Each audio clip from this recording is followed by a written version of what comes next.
ጉድሩ ወለጋ ዞን የሻምቡ ከተማ ነዋሪዎች የነገዋን ኢትዮጵያ ጣፋንታ ለመወሰን የሚያስችላቸውን የምርጫ ካርድ እየወሰዱ ነው። ቀደም ሲል በነበረው የሰላም እጦት ምክንያት ወጥቶ መግባት እንኳን ስጋት በነበረበት በዚያ አስቸጋሪ ወቅት ምርጫ የማይታሰብ ቢሆንም ዛሬ ግን ነዋሪዎች ለዲሞክራሲያዊ መብታቸው በምርጫ ጣቢያዎች ተሰልፈው ይገኛሉ።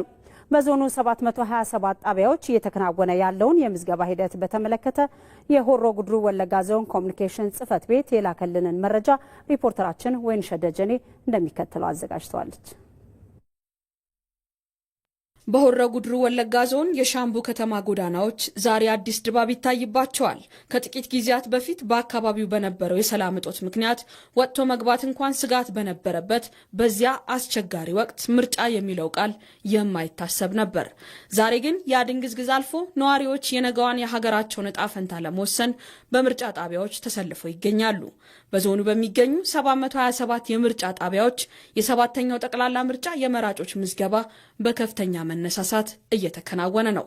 ነዋሪዎች ቀደም ሲል የነበረውን ጨለማ ጊዜ በማስታወስም ዛሬ በሰላም ወጥተው የመራጭነት ካርድ መውሰድ መቻላቸውን እንደ ትልቅ የዴሞክራሲ ጅማሮና የሰላም ፍሬ ቆጥሩታል።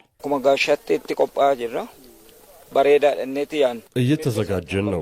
ቆንጆ ነው ብለን እናምናለን። አንድ ሰው ካርድ መውሰድና የፈለገውን መምረጥ መብቱ ነው። ነገር ግን ካርድ አለመውሰድ መብት አይደለም። ካርድ ወስዶ ለራሱ የሚበጀውን መምረጥ የግለሰብ ፍላጎት ነው።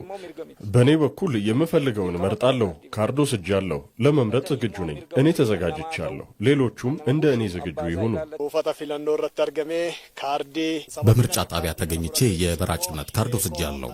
ይህንንም ያደረኩት ዲሞክራሲያዊ መብቴን ለመጠቀም ነው። ምክንያቱም ድምጽ በአገር ግንባታ ውስጥ ትልቅ ስፍራ አለው። ዲሞክራሲንም ለማጽናት ያግዛል። ያመንኩትንና ለዚህ ሀገር የሚበጀውን እየተፎካከሩ ካሉ ፓርቲዎች መካከል ለመምረጥ ካርዴን ወስጃለሁ። በድምጻችን ነጋችንን እንወስናለን የሚሉት ነዋሪዎቹ ለምርጫው ቀን ዝግጁ መሆናቸውን ይናገራሉ። ምርጫ ለኔ ትልቅ ትርጉም አለው። ይበጀኛል፣ ያስተዳድረኛል የሚለውን ፓርቲ ለመምረጥ የምርጫ ካርድ መያዝ ግድ ነው። ካርድ ካልወሰድክ ደግሞ የምትፈልገውን መምረጥ አትችልም። የምትፈልገውንና ያስተዳድረኛል የምትለውን መምረጥ የምትችለው ካርድ ስትወስድ ብቻ ነው። በዚህ ረገድ በእኛ በኩል ምንም ችግር የለም። የሚሆነንን እናውቃለን። ካርዳችንን በእጃችን ይዘናል። በምርጫው ቀንም ይዘን እንቀርባለን። በምርጫ ጣቢያ ተገኝተን የመራጭነት ካርዳችንን እየወሰድን ነው። ህዝቡም በንቃት ካርዱን እየወሰደ ይገኛል። ይህንን የመራጭነት ካርድ እንደ መታወቂያ በጥሩ ቦታ በማስቀመጥ እንጠብቀዋለን።